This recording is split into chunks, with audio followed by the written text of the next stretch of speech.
Bonjour, voici l'œuvre La retraite, la rencontre de soi. Il me fait plaisir, chers lecteurs et lectrices, de venir à votre rencontre aujourd'hui dans le cadre du Salon du livre de la péninsule acadienne. La retraite, dans l'imaginaire collectif, c'est un arrêt, c'est la fin de la vie, c'est attendre pour le meilleur. Et en fait, la retraite est une expression empruntée par les démographes et les économistes au milieu du siècle dernier qui détermine très mal le parcours humain. L'être humain est beaucoup plus qu'une fonction.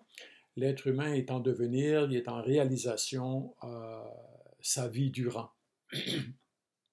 Et pour ce faire, j'ai longuement réfléchi et écrit sur le devenir de la personne humaine. Personne inachevée, on dira. Personne qui est dans un processus.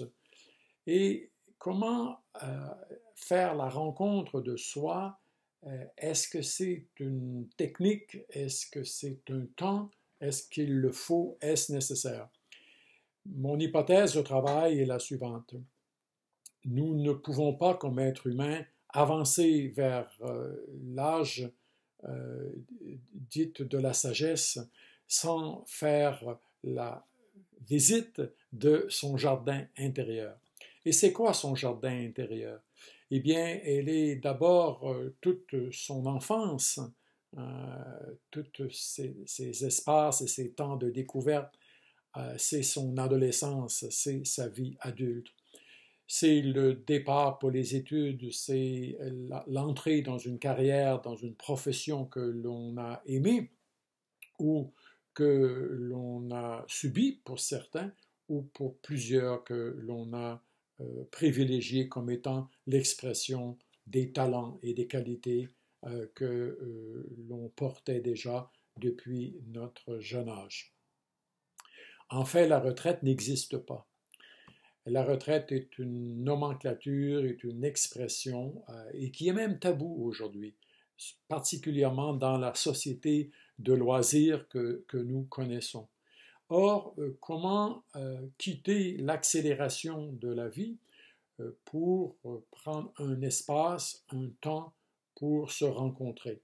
Se rencontrer, ça signifie nommer ses émotions, nommer ses sentiments, c'est offrir à son cerveau droit un espace pour qu'il entre en fonction, parce que c'est l'hémisphère droit qui, en connectant avec son être profond, va permettre à la personne de vivre de la contemplation, de vivre un aspect artistique de sa vie, de voir la nature, d'entrer en fait dans la nature, dans la faune et la flore qui nous entourent pour une écologie de l'âme.